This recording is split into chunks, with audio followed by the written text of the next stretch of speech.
Hey everybody, how are you doing? I want to do a quick little video about some pet peeves being a cashier. I've got this little part-time job now in my retirement, and I know that a lot of people have been a cashier at some point in their life, and everyone else has used a cashier at some point in their life. So I want to do a little what we used to call PSA when I was growing up, a public service announcement. But some of my pet peeves: coins that are sticky. Ew. Please, people, don't hand nasty, money's money, but first of all, why is your money sticky and nasty? And if it is, maybe wipe it off somehow, before you hand it to a cashier. That's nasty. And it happens more than you'd like to think. And wet bills. I've had women come up and get their money out of their bra, and I've had men, they get it out of their pocket, but the money is wet. Nobody wants to handle wet bills. That's just nasty, especially in the summertime. It's probably sweat, but still, it's just nasty. Walking up, and this is when you're busy, it matters more, but walking up with a handful of change and slapping it down and walking away, and expecting the cashier to be able to do, like in my case, I work at the gas center, the fuel center.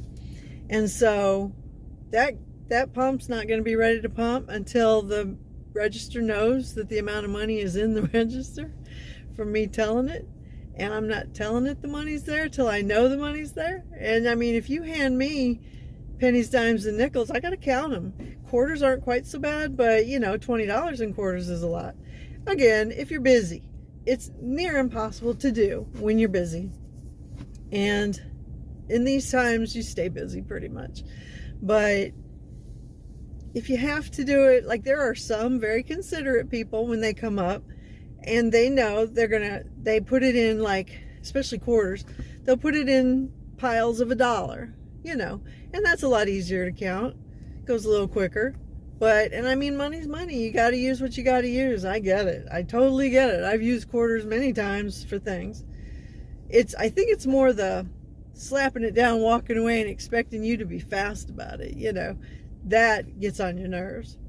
Or just people in general who throw their money down and walk away and maybe don't say hello, don't say what pump they're on, don't say how much they want. Just throw the money down and walk away. That is so rude. That's uncalled for. Please don't do that. And here's another one. People who have crumpled up money. And money's money. But, maybe have some consideration for other people besides yourself. And if you are one of those people who keeps your money in little balls in your pocket, again, it's got to be unfolded and flattened out and counted, so you're just putting more time on your own clock than you need.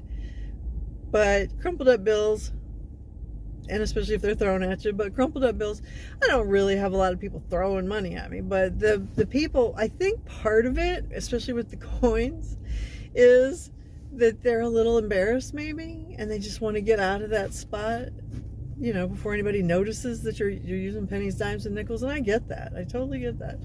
But people are more considerate than you would think. I don't think most people, at least I live in a really small town in Texas, and I don't think most people would judge you because you're using change as opposed to a $100 bill, and I do get a lot of $100 bills, but I don't think people would judge you for that. Don't feel shame because you have to use pennies, dimes, and nickels, but it would help if you'd help count them out. It'd go a lot quicker that way. And we have a little fridge that holds Coca-Cola products on the outside, because I work in a kiosk situation. It's small. It's not like a little store. It's just me in there behind a window. And then the drinks are on the outside of this little kiosk in a little fridge. And people reach in there and they get their drink, and then we ring it up. But when they open it, they don't shut the door again. And it's not a big deal in any way. It's just a pet peeve. I'm just going over pet peeves. People who open the door, reach in, and it's a sliding door, and it doesn't slide back on its own. Maybe they think it does, I don't know, but they open it, grab their drink, and then pay for it. So they're still standing next to the fridge that has the open door, and they pay for it, and then they walk away, and I walk out there and I shut the door, you know. But I mean, you open the door, just shut the door. You know, pretend like you're at home and you open the fridge, now shut the fridge. And there's probably some people who don't do that at home, but another pet peeve. All right. Smoking a cigarette while pumping their gas. You would be shocked, maybe, to know how many people nowadays leave their vehicle running and smoke a cigarette while they're pumping and use their cell phone. And I mean, there's little, there's little signs everywhere that say no smoking, that say not to use your cell phone, and that say to shut your vehicle off. And it's been that way since I started driving, which would have been 1978, 77. And you weren't supposed to back then, you know. And back then, people had just started having to pump their own gas. At least in my little town I'm from, in 77 you had to pump your own gas. But it was a new thing, you know. And there were still stations that you could go to and pay, like, I don't know, 5 cents more, and they would pump it for you. But it was starting to be a thing where you pumped your own gas. But there were signs up then saying, you know, shut your car off. And they didn't say don't use cell phones, because those didn't exist. But I remember, you know, getting my own gas and people knowing somehow. Maybe it was on the news or something. I don't know. I just feel like we knew not to use our cell phones and to shut the car off, you know. So anyway, that's a pet peeve. And missing the trash can. We have trash cans at each pump, and people sometimes will just sit in their vehicle and toss something, you know, and they don't get 2 points. It misses, and they just leave it, you know. And I don't know if it's humanity is just going downhill, or I'm just noticing it more. It's probably a little bit of both. But oh my gosh, if you're gonna throw your trash and try to make 2 points or 3 points, and you miss, then get out. I mean, you're gonna have to get out and put it in the trash can, please. And another thing, and this happened 2 nights ago, somebody brought like a garbage bag of trash and sat it on top of one of our receptacles, you know, one of our trash cans. So on top of the trash can was somebody's full bag of trash. And I mean, that's just rude. That's really rude. I don't know. It's things that I don't think I would do. I'd have to be in a pretty pickle to have to do that. Maybe they were trying to get rid of evidence. Who knows? But the things, I mean, the poor guys who come out here and empty the trash, I watch them, and they do a good job. And I've seen them. There's been car batteries, and those trash bags don't hold the weight of a car battery. So when they go to pull it up out of the holder, then it breaks, and then trash everywhere. And it's like ooky trash, you know, not clean trash.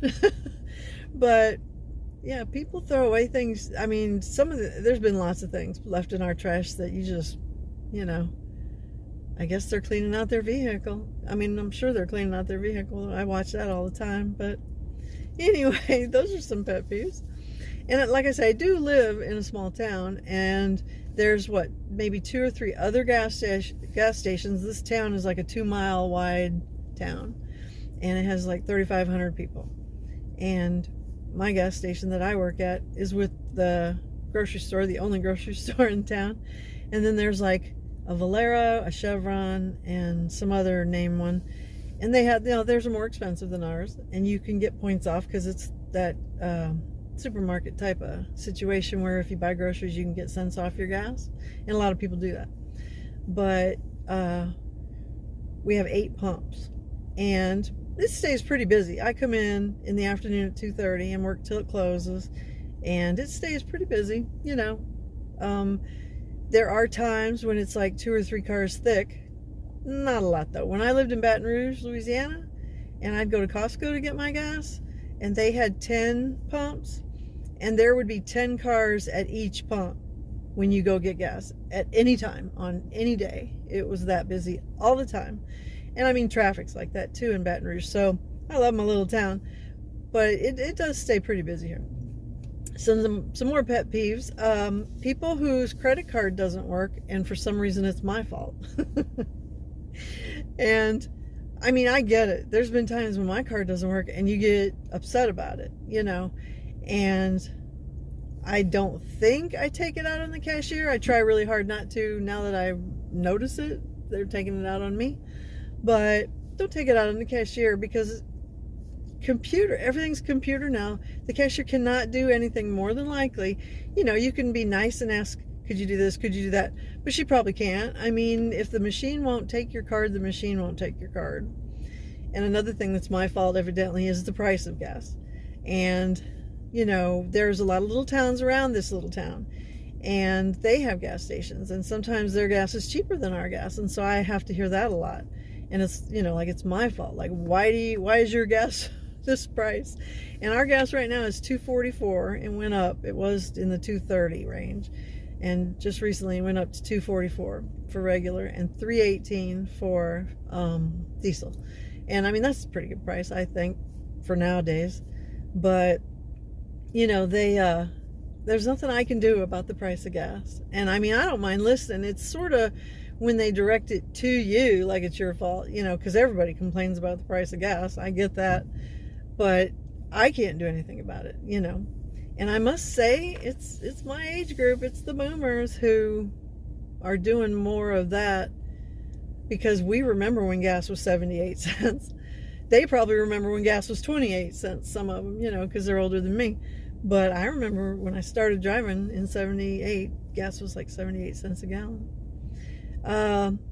People who don't want to show their ID for cigarettes or lottery tickets, because we sell scratch-offs too.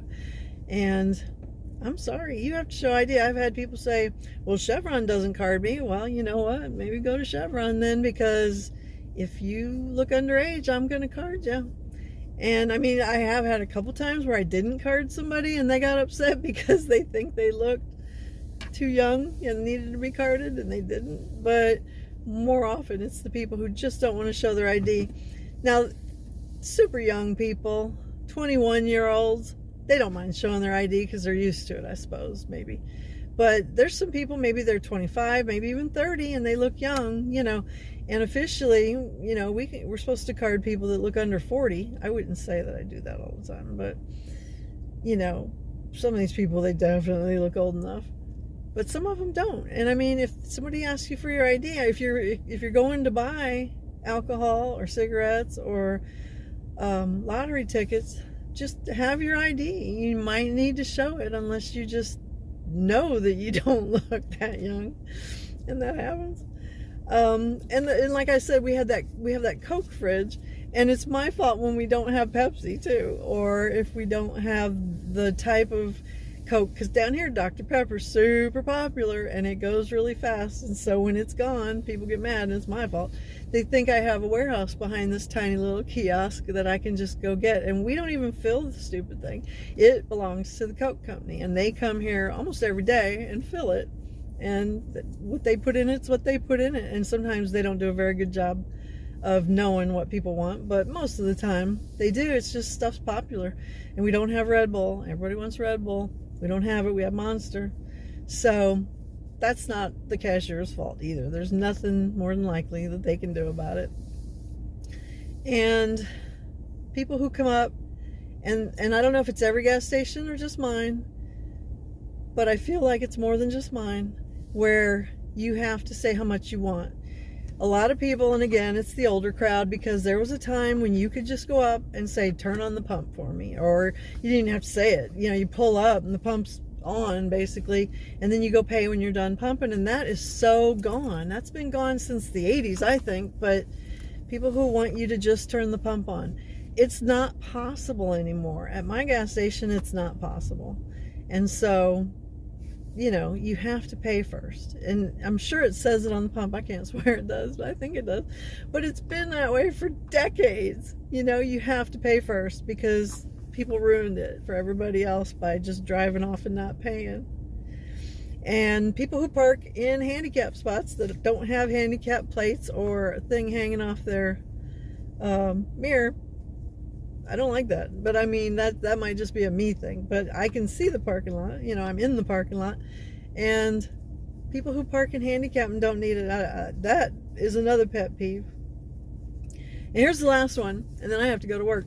But people who park out here in the parking lot, because like I say, where I work is in the parking lot, and at night they'll park out here, and I get it. People are exchanging kids on weekends or whatever. People are buying and selling, and they meet here. It's a good meeting place to do that, and I get it. But if you're going to sit here 15, 20, 30 minutes, shut your headlights off. If you happen to be a person who goes to a place like this and sits in the parking lot, and you're facing somebody who's working at a gas station or I don't know what else you'd be doing, but working at a gas station out in the middle of the parking lot, shut your headlights off, because you're blinding me for half an hour while I'm trying to do my job. Anyway, I've got to get to work. I hope that you can relate to some of these things, either because you've been a cashier or because you use a cashier and you see yourself in some of these things, or you've seen people in front of you do these things. But please, these are the pet peeves. I don't think I'm the only cashier feeling this way. Now, it is different in the store. They have their own set of pet peeves, but these are the ones I have at the gas station. So thank you. Have a great day. Like the video if you like it. Subscribe if you're interested. I have lots of videos. I have motorcycle trips and gardening videos. I have pet peeve kind of videos and boomer rantings. And I've got some personal things, life situations that I've done in videos. So if you're interested, feel free to check them out and subscribe. Thanks. Have a great day.